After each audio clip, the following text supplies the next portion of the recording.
श्री सद्गुरु महाराज की जय। श्री सद्गुरु महाराज की जय। श्री सद्गुरु महाराज की जय। नमामि अमित ज्ञान रूपम कृपालम अगम बोधदाता सुबुद्धि निधि विशालम क्षमाशील यति धीर गंभीर ज्ञानम धर्मकील दृढ़ थीर समधीर ध्यानम जगत त्राणकारी अघारी उदारम भगत प्राण रूपम दयागुण अपारम नमो सद्गुरुं ज्ञानदाता सुस्वामी नमामि नमामि नमामि नमामि। श्री सद्गुरु महाराज की जय। परमाराध्य सद्गुरु महाराज गुरुदेव महर्षि संत सेवी परमहंस जी महाराज कटिहार जिला के प्रबुद्ध सत्संग प्रेमी महानुभावों माता एवं बहनों, आज का जो यह आयोजन है भूमि पूजन का है। जिस जमीन पर हम लोग सत्संग कर रहे हैं यह आदरणीय शिवचरण बाबू की ज़मीन है, जिसमें कुछ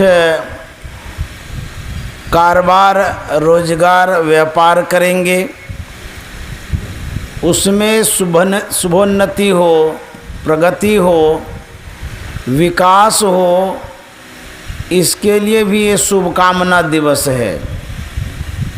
आज सत्संग करा करके इस जगह पर जो शुभ कार्य है उसको शुरू करेंगे। इसीलिए हम लोग इस सत्संग में सम्मिलित हुए हैं। शिवचरण बाबू बड़े गुरु भक्त हैं, विशेष सत्संग प्रेमी हैं और इनके पूरे परिवार के लोग बड़ा श्रद्धावान हैं, गुरु में विशेष विश्वास रखते हैं। सत्संग और साधना के प्रति इनकी विशेष अभिरुचि देखी जाती है। आज इन्होंने संतमत सत्संग आश्रम गामी टोला में भंडारा का भी कार्यक्रम किया है। बहुत सारे सत्संग प्रेमियों ने उस प्रसाद को पाया है।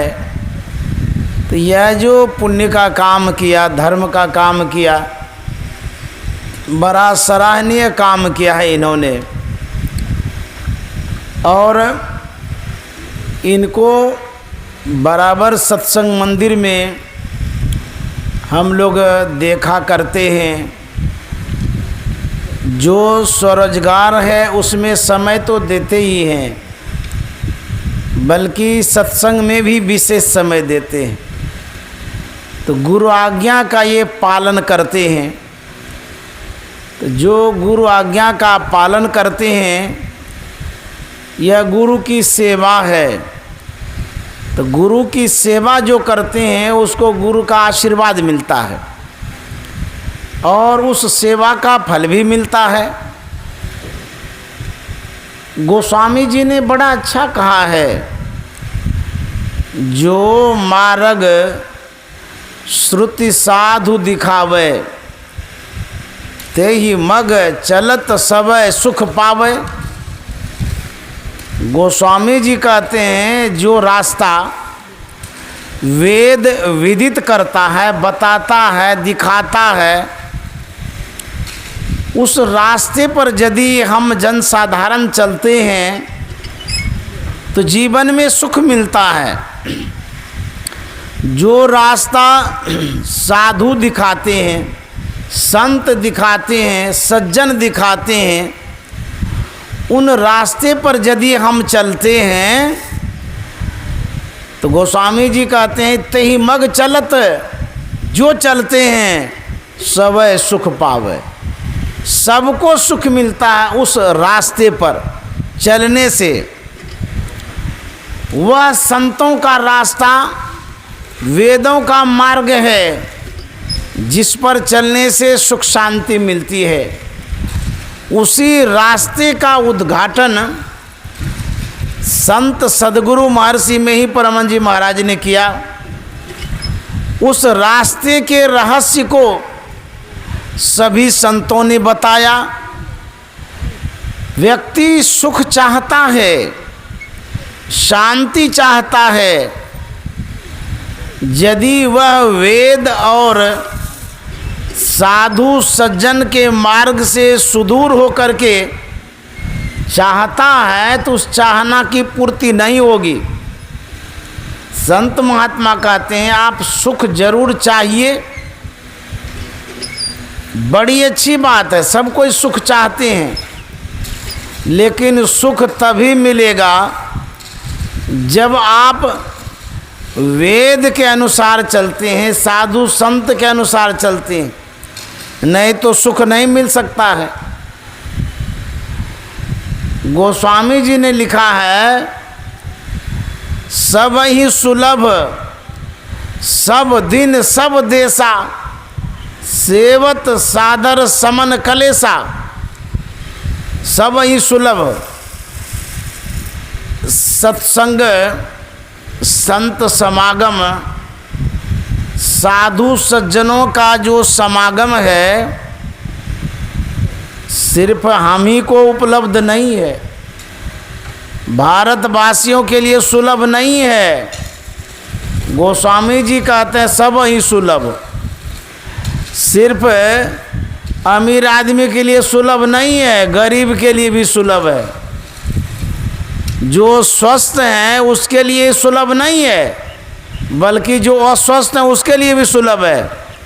सत्संग, संत समागम के लिए गोस्वामी जी का तो सब ही सुलभ।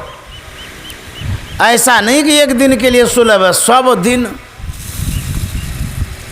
जिस दिन आप समागम करना चाहेंगे, सत्संग करना चाहेंगे, संतों से मिलना चाहेंगे, मिल सकते हैं। सब दिन सब देशा, सिर्फ भारत में यह सुगम नहीं है, सभी देशों में संत समागम होता है। सब देशा सब ही सुलभ सब दिन सब देशा।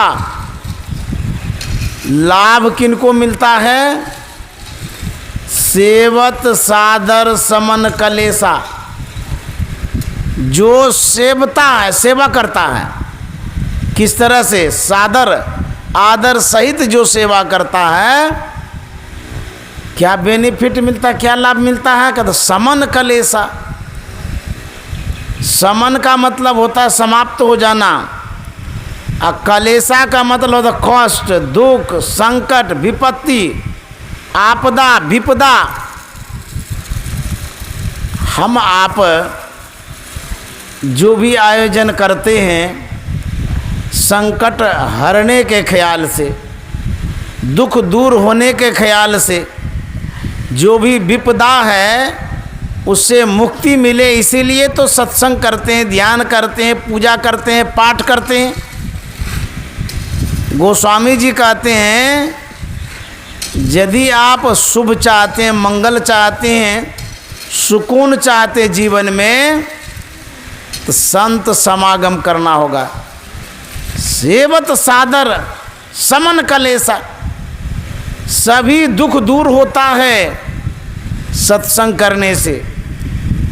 कबीर साहब ने लिखा है करु सत्संग भरम ग्रह टूटे, करो सत्संग भरम ग्रह टूटे, भरम ग्रह टूटे, भरम ग्रह टूटे, भरम ग्रह टूटे, भरम ग्रह टूटे, करो सत्संग भरम गर्ह टूटे, करो सतसंग भरम गर्ह।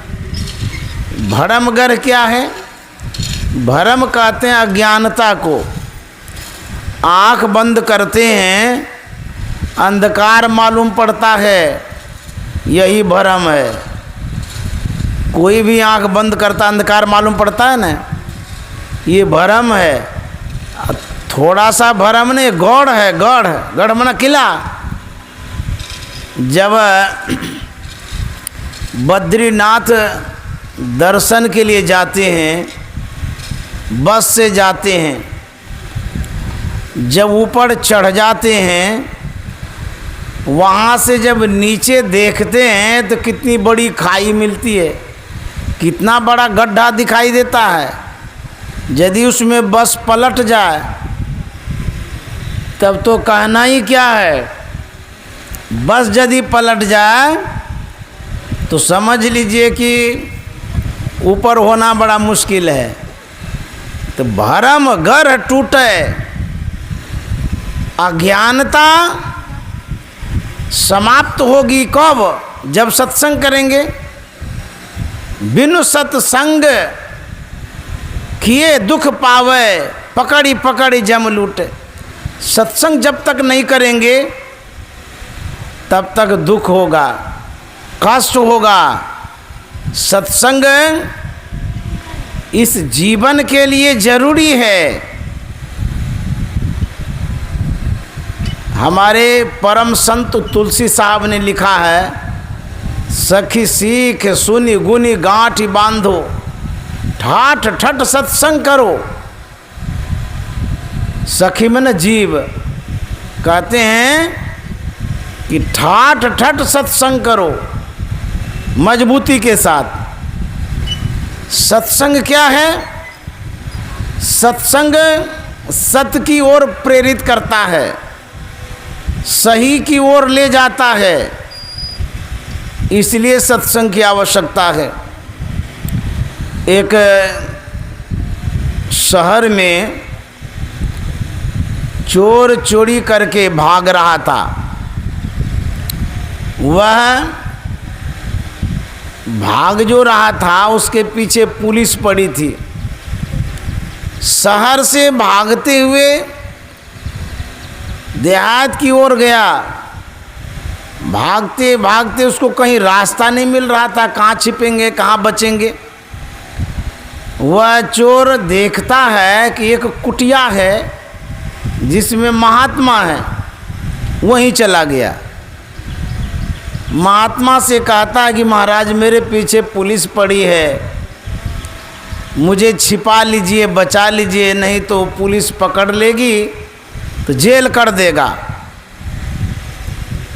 तो महात्मा ने कहा मेरे पास 2 कुटिया है, एक तो यही है जिसमें का दरवाज़ा भी नहीं है, और दूसरी कुटिया है जिसमें रुई भरी हुई है।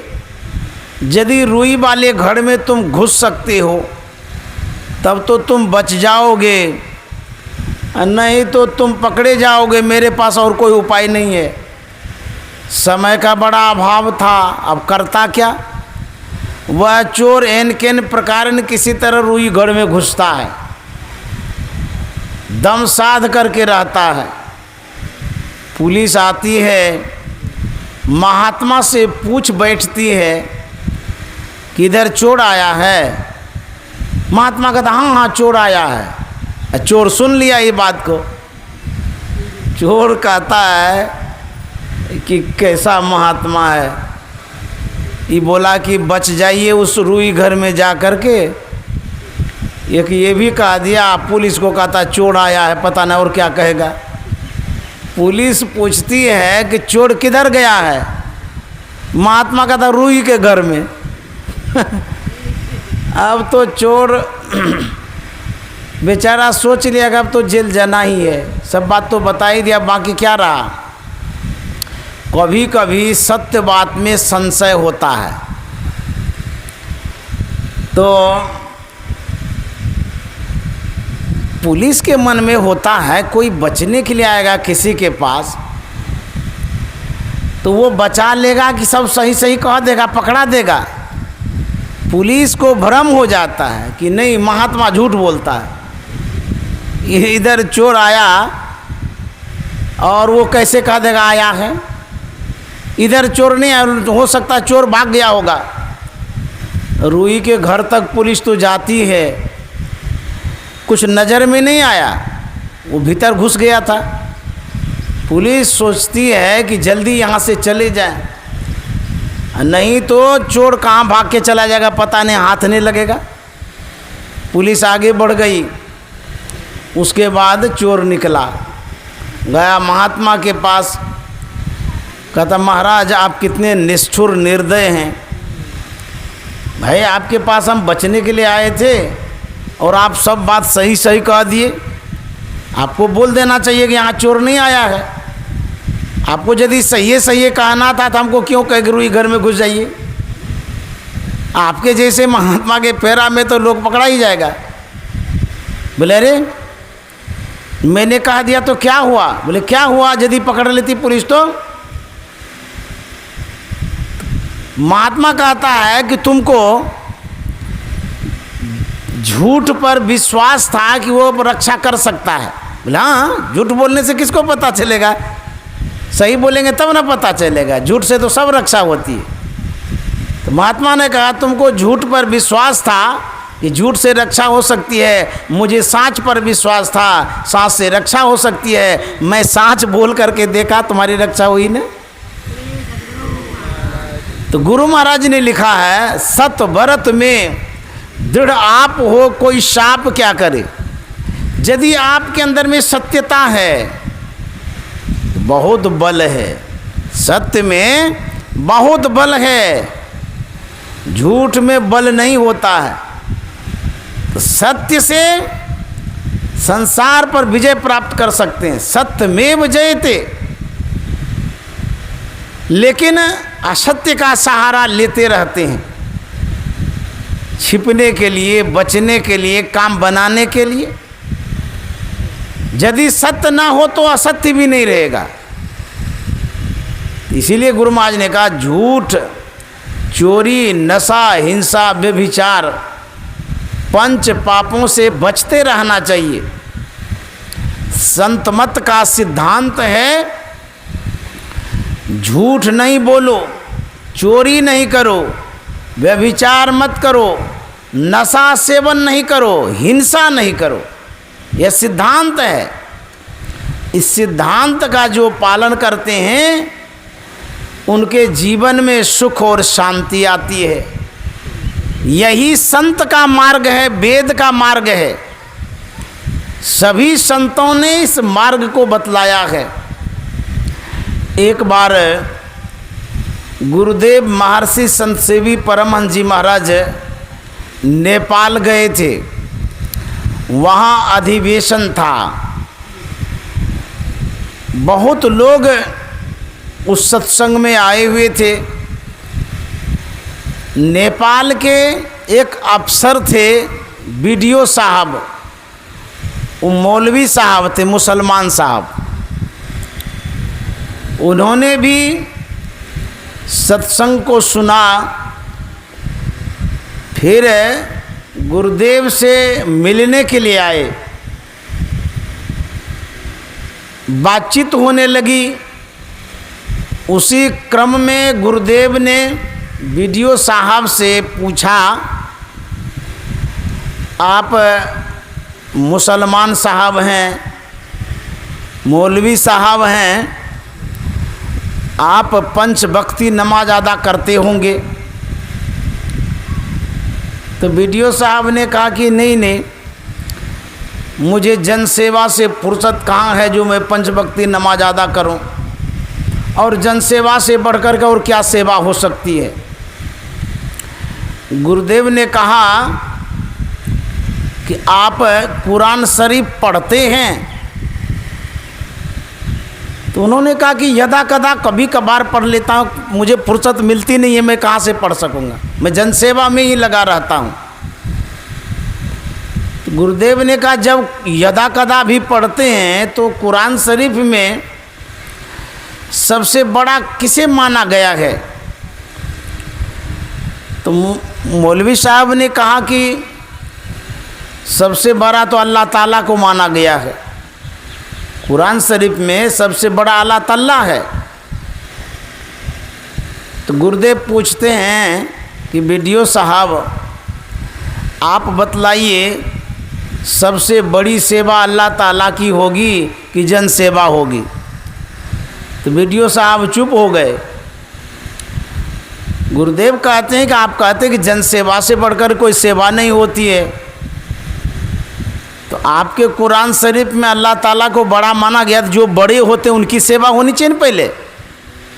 बोले हाँ, तो सबसे बड़ी सेवा अल्लाह ताला की होगी? बोले हाँ, आप ठीक ही कहते हैं। तो गुरुदेव ने कहा था कि आप जन सेवा भी करिए, अल्लाह ताला की भी सेवा करिए, समय निकाल करके 5 वक्ती नमाज अदा भी करिए और समय पर जन सेवा भी करिए। इससे आपकी दीन दुनिया दोनों बनेगी। तब बीडीओ साहब ने कहा था कि अब 5 वक्ती नमाज अदा जरूर करूँगा। इस तरह से संत मार्ग दिखलाते हैं, रास्ता दिखलाते हैं। जो मार्ग श्रुति साधु दिखावे ते ही मग चलत सबय सुख पावे। सबको सुख मिलेगा, किसी एक व्यक्ति को नहीं, जो उस मार्ग पर चलेंगे। हाथरस के किला में जो लखनऊ में है, परम संत तुलसी साहब रहा करते थे, जंगल में रहते थे, साधना करते थे। उस समय मुसलमान का साम्राज्य था, वो साधक थे, साधना करते थे, ध्यान करते थे। एक मौलवी साहब आया, उन्होंने उनकी दिनचर्या को देखा, बड़े प्रभावित हुए, बड़े प्रसन्न हुए। और मौलवी साहब ने कहा था कि मुझे आप अपनी साधना पद्धति प्रदान कर दीजिए, दीक्षा दे दीजिए, मुझे इल्म बता दीजिए, तौर तरीका बतला दीजिए भजन करने का, ईश्वर प्राप्ति का, अल्लाह का जो मार्ग है उसका सही रास्ता आप जानते हैं, मुझे प्रदान करिए।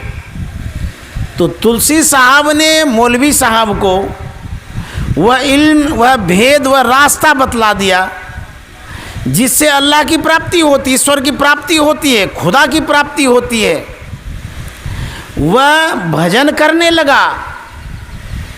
एक दिन तुलसी साहब ने उस मौलवी साहब से कहा था, अरे तकी तकते रहो, मुर्शद ने ये पंजा दिया, बेहोश हो मत छोड़ियो, गर चाहे तो जलवा पियार, तकी तकते रहो। तुलसी साहब कहते हैं तकी, तकी का मतलब होता है ताकने वाले, देखने वाले। हम लोग जो ताकते हैं, जो देखते हैं, सच में हम लोग को देखने नहीं आता, ताकने नहीं आता है। जो अल्लाह को देख लेता वही तकी है, जो अंतर मार्ग को जान जाता वही तकी है, जो भीतर के भेद को जानता उसको तकी कहते हैं। उस मौलवी साहब का नाम तकी था। तुलसी साहब कहता है तकी, तकते रहो, देखते रहो, मुर्शद ने ये पंजा दिया। मुर्शद कहते हैं गुरु को। गुरु ने जो तुमको पंजा दिया अर्थात तौर तरीका बतला दिया है, उस तरीके से, उस माध्यम से, उस भेद से ताकते रहो, देखते रहो। तो मौलवी साहब ने पूछा, यदि मैं देखता रहूँगा आपके कहे अनुसार तो होगा क्या? तो तुलसी साहब कहते हैं, अरे होगा क्या, होगा फजल दरगाह तक, खौफो खतर की जा नहीं, होगा फजल दरगाह तक। फजल का मतलब होता है उजाला, साफ। होगा फजल दरगाह तक। तुम जिस अल्लाह को, परमात्मा को, पवित्र स्थान को पाना चाहते हो, वहाँ तक जाने का जो रास्ता है वो साफ हो जाएगा। होगा फजल दरगाह तक, खौफो खतर की जा नहीं, डर भय की कोई बात नहीं है, सीधे चला जाना। वहाँ मुर्शद ने ये फतवा दिया, कहते हैं उस रास्ते से सीधे चले जाइए। रास्ता कहाँ है? रास्ता सहरग में है, दिलवर पे जाने के लिए। सहरग कहते हैं सुषुम्ना को, आज्ञा चक्र को। भीतर का मार्ग है, बाहर का रास्ता नहीं है। कहते हैं सीधे चला जाना। वहाँ मुर्शद ने ये फतवा दिया। फतवा का अर्थ होता है हुक्म जारी करना, आदेश पारित कर देना। गुरु का जो आदेश है, गुरु की जो आज्ञा है, वह अंतर मार्ग का है, भीतर का है, ये बाहर का नहीं है, संसार का नहीं है, ये परमार्थ का है, अंतर का है। जिस रास्ते पर हिंदू भी चलते हैं, मुसलमान भी चलते हैं, सिख भी चलते हैं, ईसाई भी चलते हैं, जो अपना कल्याण चाहते हैं, इसी मार्ग पर चल कर के कल्याण हो सकता है, अन्यथा किसी को सुख शांति नहीं मिलेगी। रास्ता अंदर का है, सीधा है, साफ है, कोई इसमें भेदभाव नहीं है। अल्लाह को पाने वाले इसी मार्ग से पाएंगे, ईश्वर को पाने वाले इसी मार्ग से पाएंगे। जो ईसा मसीह को प्राप्त करना चाहते हैं, इसी मार्ग से जाना पड़ेगा। यह रास्ता बड़ा सूक्ष्म है, महीन है, पवित्र है। एक बार अकबर ने बीरबल से पूछा, तुम कितने पढ़े लिखे हो? बीरबल कुशाग्र बुद्धि का था। उसने कहा कि थोड़ा बहुत पढ़े लिखे हैं। अकबर पूछता है कि तुम एक बात नहीं बोलते हो, थोड़ा पढ़ा है कि बहुत पढ़ा है? बोले हम थोड़े बहुत पढ़े हैं, इसीलिए थोड़ा बहुत कहते हैं। बोले ऐसा तुम क्यों कहते हो? एक बात नहीं बोल करके दो दो बात बोलते हो, थोड़ा बहुत। थोड़ा पढ़ा है कि बहुत पढ़ा है? एक बात बोलो। बीरबल कहता कि जहाँपना क्या कहेंगे, जब मैं बड़े बड़े विद्वानों के बीच जाता हूँ, पढ़े पंडित ज्ञानियों के बीच में जाता हूँ, तब मैं थोड़ा हो जाता हूँ। जब अनपढ़ के बीच में जाता हूँ, कम पढ़े लिखे के बीच में जाता हूँ, तो वहाँ मैं बड़ा हो जाता हूँ। इसीलिए मैंने कहा थोड़ा बहुत। अकबर कहता है तू बड़ा तेज है, मेरी एक और भी जिज्ञासा है, उसका समाधान कर दो। बीरबल कहता है पूछिए। अकबर एक पेंसिल लेता है, ब्लैक बोर्ड में लकीर खींच देता है पेंसिल से,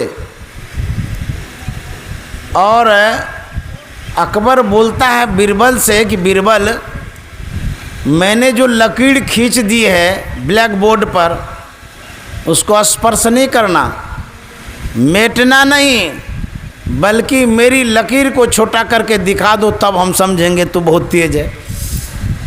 बीरबल पेंसिल लेता है, उस लकीर के ऊपर एक लंबी लकीर खींच देता है और स्वतः उसकी लकीर छोटी हो जाती है।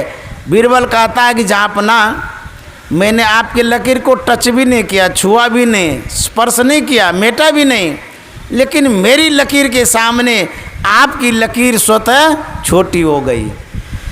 संत मत की जो बातें हैं, यह बातें जहाँ रखी जाती है, सबकी बातें स्वतः छोटी हो जाती है। संत मत किसी एक व्यक्ति विशेष का मत नहीं है, किसी एक संत का ये विचार नहीं है, बल्कि विश्व में जितने संत हो गए हैं, चाहे हिंदू धर्म के संत हों, चाहे मुसलमान धर्म के संत हों, ईसाई धर्म के संत हों, सिख धर्म के संत हों, जितने संत हो गए हैं, उनका जो विचार है उसी विचार का प्रचार हम लोग करते हैं, संत मत करता है।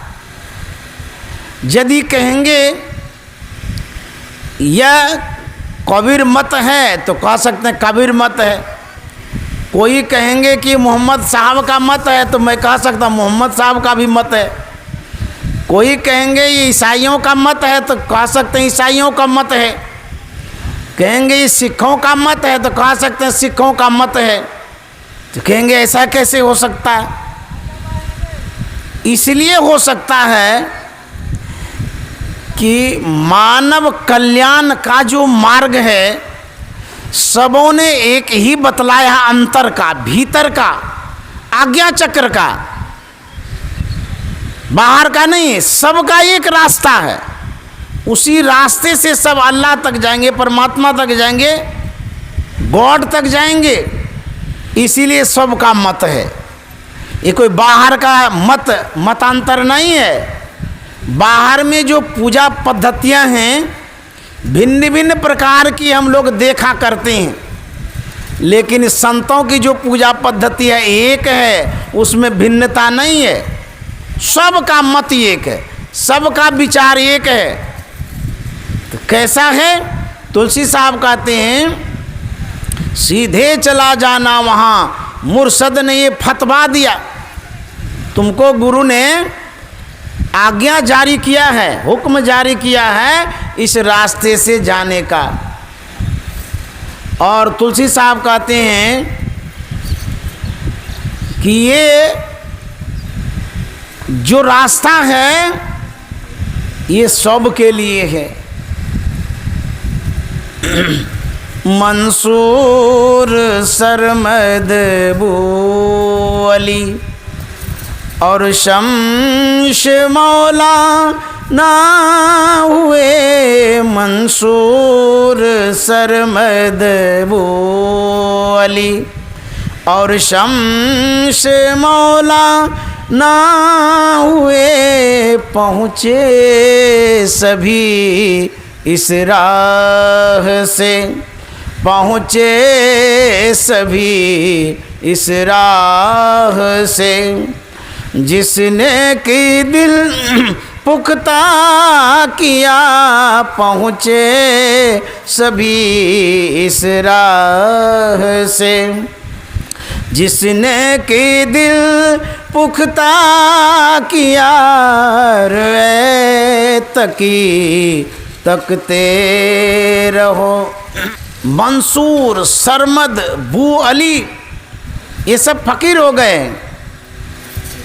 पहुँचे सभी इस राह से। कहाँ पहुँचे? ईश्वर तक, परमात्मा तक। इसी रास्ते से, जो रास्ता साधु संतों का है, अंतर का है, आज्ञा चक्र का है, तो कहते हैं पहुँचे सभी इस राह से, लेकिन जिसने कि दिल पुख्ता किया। लेकिन किंतु परंतु जहाँ लगता है कुछ न कुछ कारण हो जाता है। लेकिन क्यों कह दिए? किंतु क्यों कह दिए? इसलिए यह जो रास्ता है ये बाहर का नहीं, भीतर का है। जिस रास्ते पर संत चलते हैं, साधु चलते हैं, साधक चलते हैं, वह रास्ता अंधकार से होकर के गुजरता है।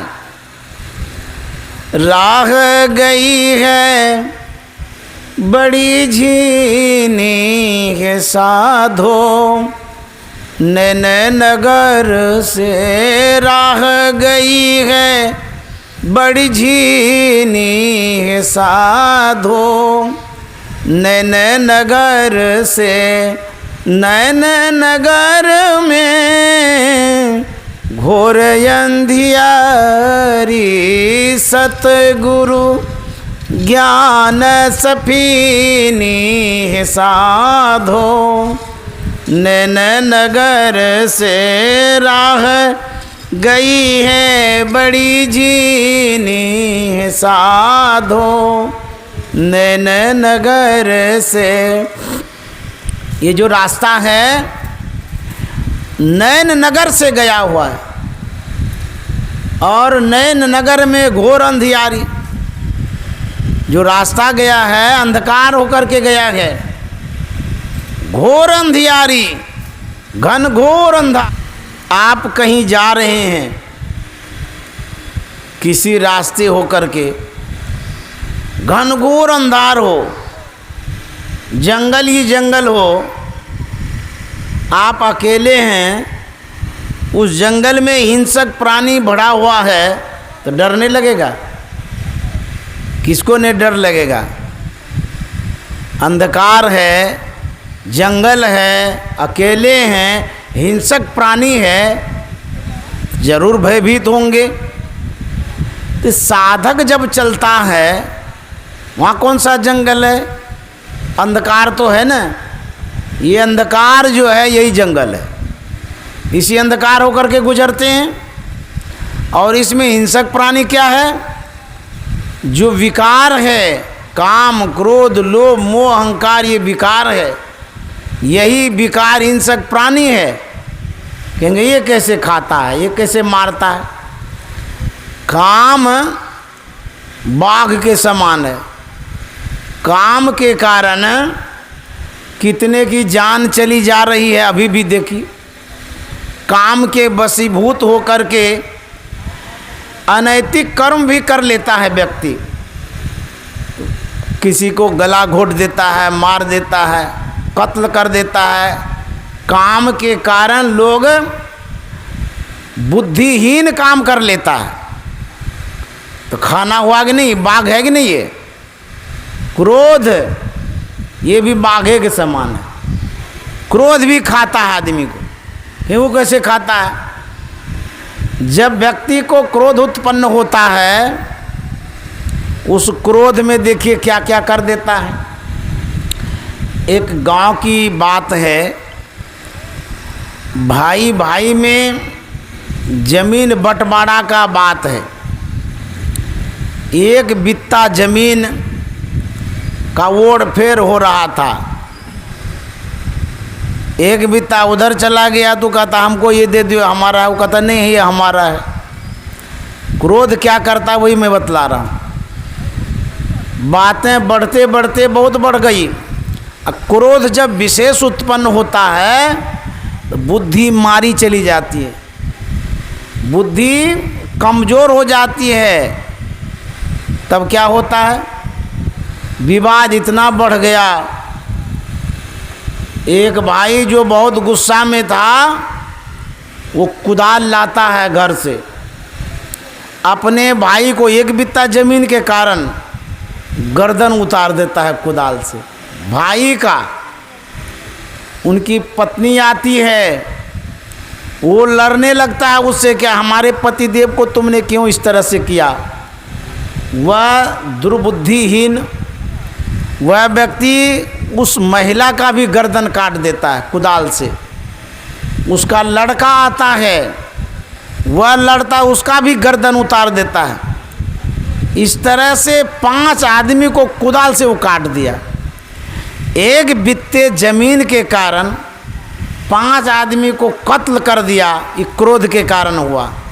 अब बुझिए वो एक बित्ता से क्या होना जाना है, लेकिन गुस्सा जो आया 5 आदमी को खाया कि नहीं खाया? सो बताइए। क्रोध ने 5 आदमी को खा लिया ना। उसी तरह से अंतर में जब घुसते हैं वहाँ भी क्रोध उत्पन्न होता है। क्रोध खा जाता आदमी को, कितना भटक जाता है। काम क्रोध लोभ मोह अहंकार, ये सब बाघ है, हिंसक प्राणी है अंदर में। इसीलिए तुलसी साहब कहते हैं कि पहुँचे सभी उस राह से जिसने कि दिल पुख्ता किया।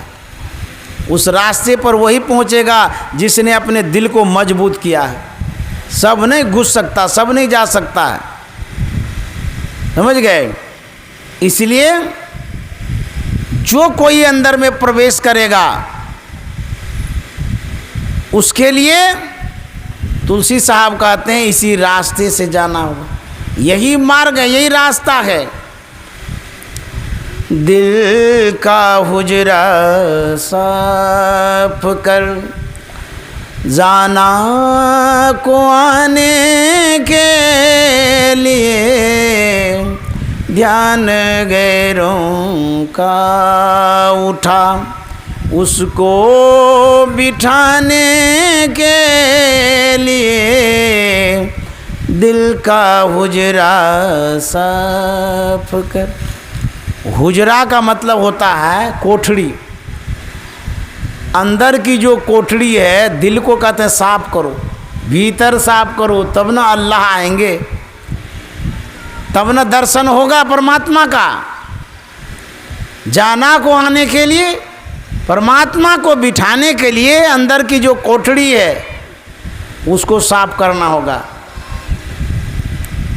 कहते हैं चश्मे दिल से देखे या जो जो तमाशे हो रहे, चश्मे दिल से। चश्मे का अर्थ होता है चाम चश्म सौ नजरिन आवे खोज रूह के नैना। आँख से जो देखते हैं इसको चमड़े का आँख कहते हैं।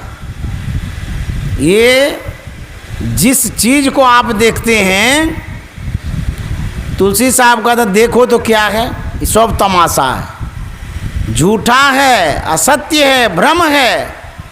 चश्मे दिल से देखे या जो जो तमाशे हो रहे, दिल सिता क्या क्या है तेरे, दिल सताने के लिए, दिल सिता क्या क्या है तेरे, दिल सताने के लिए, दिल का हुजरा साफ कर। जो कुछ भी देख रहे हैं इस आँख से, कहता सब तमाशा है, झूठा है, भ्रम है, असत्य है। तब कहता अंतर में जो आत्मदृष्टि है उससे देखेंगे तब परमात्मा दिखेंगे, अल्लाह दिखेंगे। चाम चश्म सौ नजरिन आवे, तब कैसे नजर आएगा? कहता खोज रूह के नैना। अंतर में जो दिव्य दृष्टि होती है, दिव्य नेत्र से देखेंगे, दिव्य चक्षु से देखेंगे, तब अल्लाह का दर्शन होगा, परमात्मा का दर्शन होगा, खुदा का दर्शन होगा। ये आँख से नहीं हो सकता है। इस आँख से जिसने जो कुछ भी देखा सब माया को देखा है, भ्रम को देखा है, सत्य है, लेकिन लोग ढूंढते हैं। एक शायर ने बड़ा अच्छा कहा है, पत्थर में खुदा है, पत्थर में खुदा है, पत्थर खुदा नहीं। कहते हैं पत्थर में खुदा है, लेकिन वो पत्थर खुदा नहीं है। पत्थर में खुदा है, पत्थर खुदा नहीं, खुदा दिल में है, कोई गुमशुदा नहीं। वो खुदा तो हमारे अंदर में ही है। गौर करी से वीरानों में ढूंढने वाले, तू ही है जुदाई से, तुझसे खुदा जुदा नहीं। वह खुदा तो हमारे अंदर में है, लेकिन हम ही से दूर हो गए हैं, ढूंढते हैं बाहर में। वो अंदर में है। साहब साहब क्या करे, साहब तेरे पास, साहब तेरे पास याद कर होवे हाजिर, अंदर धस के देख मिलेगा साहिब नादिर। मान मनी हो फना नूर तब नजर में आवे, बुरका डारे टारी खुदावा खुद दिखरावे। रूह करे मेराज कुफर का खोली कुलावा, 30 रोजा रहे अंदर में 7 रिकावा। ला मकान में रब को पावे पलटू दास, साहब साहब क्या करे साहब तेरे पास। वह परमात्मा हमारे अंदर में है, लेकिन हम ढूंढते हैं। कोई दौरे द्वारिका, कहाँ कहाँ ढूंढते हैं। कोई दौरे द्वारिका, कोई काशी जाही, कोई मथुरा को चले, लेकिन साहब घट ही माही। हम लोग कहाँ जाते हैं? द्वारिका में, हरिद्वार, काशी, कहाँ कहाँ ने उस परमात्मा को ढूंढते हैं, लेकिन संत महात्मा कहते हैं वो तो तुम्हारे अंदर में है। सब घट में गोविंद है, संगी रहे हरि पास, कस्तूरी मृग में बसे, सूंघत डोले घास। वह परमात्मा हमारे अंदर में है, लेकिन हम ढूंढने के लिए कहाँ कहाँ नहीं जाते हैं। वह परमात्मा किस रूप में है? सब में व्यापक, सब ते न्यारा, सब में व्यापक, सब ते न्यारा, सब घट एक ही राम, हो राम राम। सब घट एक ही राम, हो राम राम। गुरु महाराज कहते हैं सब में व्यापक, वह परमात्मा सब में है। हम में, तुम में, खड़ग खम में, कहाँ नहीं है वो। लेकिन हम ढूंढते कहाँ हैं? वीरानों में, पत्थरों में, जंगलों में, कहाँ कहाँ नहीं जाते, लेकिन मिलता ही नहीं है। किसी को नहीं मिला है। जिस किसी को भगवान का दर्शन हुआ है वो सगुण साकार का दर्शन हुआ है, और जिसको भी सगुण साकार का दर्शन हुआ है उसको भ्रम रहा है, अज्ञानता रही है। गोस्वामी तुलसीदास जी महाराज कहते हैं, निर्गुण रूप सुलभति, सगुण जान नहीं कोय, सुगम अगम नाना चरित, सुनि मुनि मन भ्रम होय। सबको भ्रम हो जाता है। भगवान कृष्ण तो सशरीर में थे, ब्रह्मा को भ्रम हो गया।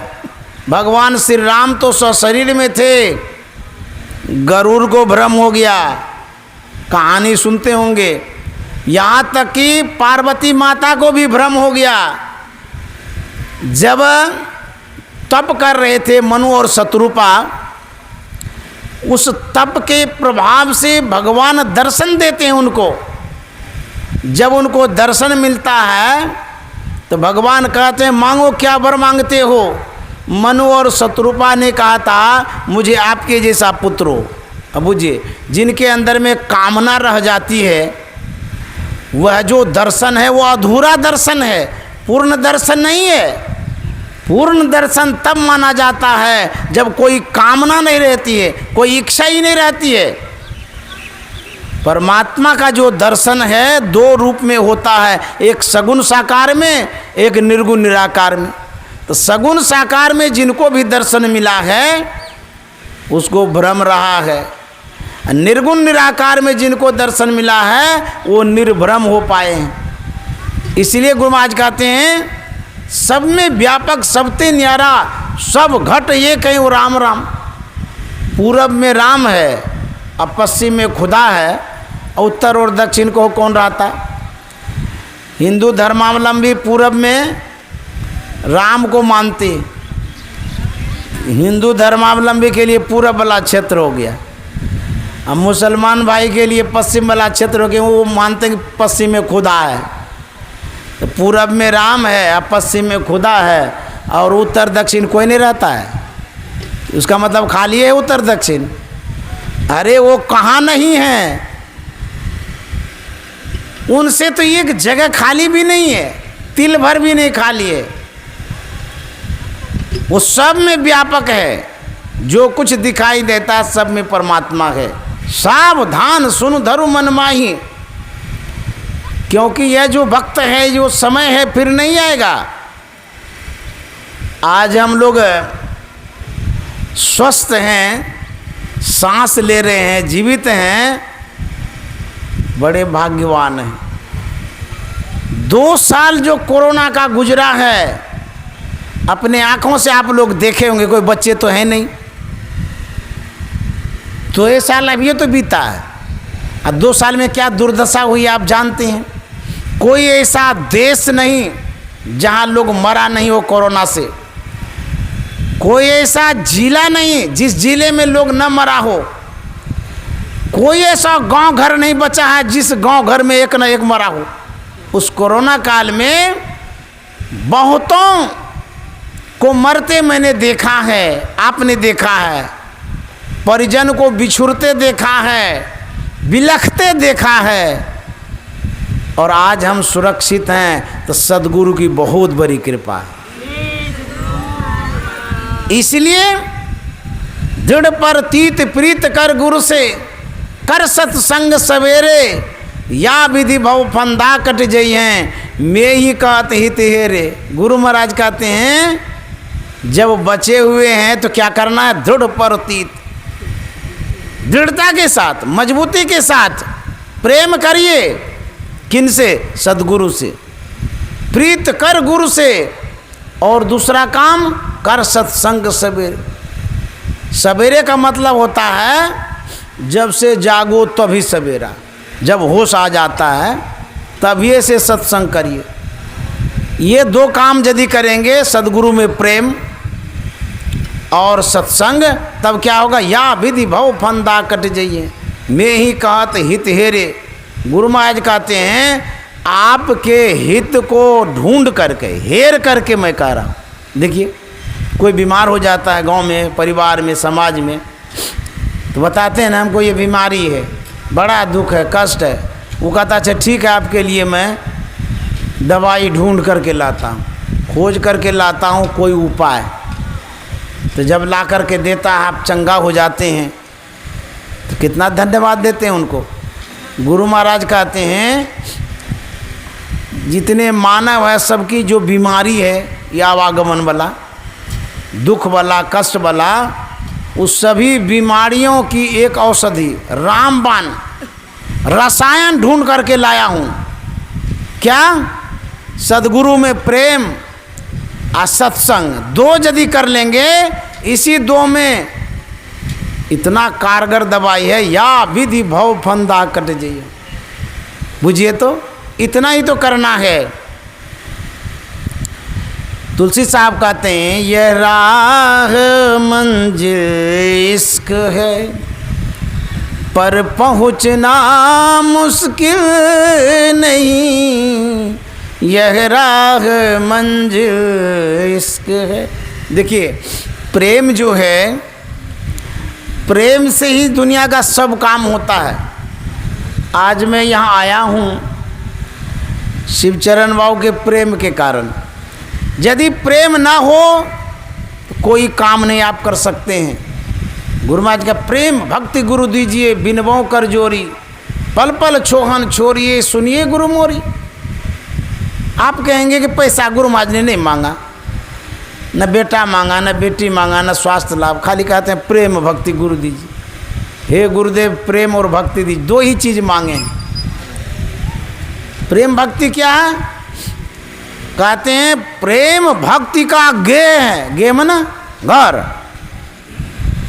प्रेम भक्ति का गेह है, ऊंचा बहुत एकांत, शीश उतारे भूई धरे तो बैठे घर संत। आप सुख चाहते हैं प्रेम बना के रखिए, शांति चाहते हैं प्रेम बना के रखिए। परिवार से, बेटा से, बेटी से, बहू से, समाज से, कुटुंब से सुख मिलेगा। यदि आपके अंदर में प्रेम ही नहीं है, कितनी भी संपत्ति हो वो सुख नहीं दे सकता। संपत्ति से बढ़कर के प्रेम होता है। इसीलिए गुरु महाराज ने कहा हमको प्रेम दे दीजिए। जहाँ प्रेम होता है वहाँ सफलता और धन भी होता है। इसीलिए प्रेम की बड़ी आवश्यकता है। इसीलिए गुरु महाराज ने कहा प्रेम भक्ति गुरु दीजिए, बिनवों कर जोरी, पल पल छोहन छोड़िए, सुनिए गुरु मोरे। प्रेम कैसा होना चाहिए? प्रेम शुद्ध होना चाहिए, पवित्र होना चाहिए, सही होना चाहिए, सात्विक होना चाहिए, दिखावे का नहीं होना चाहिए। इतना मगन हो कि और दुनिया का कोई चीज़ सुझबे न करे। कमल के पराग में जो भौरा जाता है पराग पर, वह बैठता है वो पराग से अनुराग हो जाता है, उनको आसक्ति हो जाती है। मीठा होता है ना पराग, वह चूसता है, उसमें इतना मशगूल हो जाता है, वह पंखुड़ियाँ शाम को बंद हो जाती है और वह भौरा भी बंद हो जाता है उसमें। उस भौरे के दांत में इतनी क्षमता होती है, वो काठ को भी काट सकता है, लेकिन उस प्रेम के वशीभूत होकर के वह रात भर उस कमल में फंसा हुआ रहता है। देखिए, इसको प्रेम कहते हैं। और सवेरे वह फिर पंखुड़ियाँ बिखरती है तो निकलता है। कहते हैं इस तरह का प्रेम होना चाहिए कि जिस लक्ष्य में हम लोग लगे हैं उसके अतिरिक्त कुछ सूझे ही नहीं, कुछ दिखाई नहीं दे। संसार में बहुत तरह के लोग होते हैं।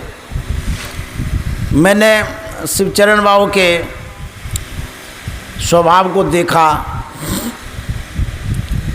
दुनिया में बहुत तरह का कारोबार है, रोजगार है, बहुत कुछ है, लेकिन सत्संग के प्रति जो इनका लगाव देखा मैंने, बड़ा अद्भुत। दुनिया इधर से उधर हो रही है, कहाँ से कहाँ जा रही है, लेकिन इसके मन में जो सत्संग कराने का था हिले नहीं है। बहुत मैंने प्रयास किया छुड़ाने का, हटने का, लेकिन ये पकड़े ऐसे कि यहाँ ले आए। अब बुझिए, हो सकता था ये कह देता अच्छा ठीक है छोड़ दीजिए, दोबारा करेंगे या और किसी को बुलाएंगे, लेकिन इनके अंदर में जो प्रेम था उस प्रेम को मैंने परखा, देखा कि आज सत्संग नहीं होता, लेकिन इसके प्रेम के कारण हुआ है। तो संसार में बहुत तरह का काम होता है, लेकिन जो सत्संग है इसका वैल्यू देना चाहिए, महत्व देना चाहिए, तब आपको फल भी मिलेगा। आज इतना व्यवस्था किया है, खर्चा किया है, इनके अंदर में बहुत प्रेम है, बहुत महत्व देते हैं ये। मैं जब गया था सिलीगुड़ी, वहाँ भी सत्संग में गए थे, इनके परिवार के अंदर में भी सत्संग के प्रति बड़ा लगाव झुकाव देखा। इसीलिए संतों ने कहा सत्संग से लागी रहो रे भाई, तेरी बिगड़ी बात बन जाई। आप विश्वास रखिए, सत्संग करते रहेंगे, जो बिगड़ा हुआ है वो भी बनेगा और जो बिगड़ने वाला है वो सुधर जाएगा। इसलिए सत्संग की बड़ी आवश्यकता है। भूले मन को समझा लीजिए, सत्संग के बीच में आए के जी, अब की बेर नहीं चूकना, मानुष तन को पाए के जी। आप लोग समझते होंगे कि कितना खर्चा करेंगे, क्या करेंगे, क्या होता है इससे।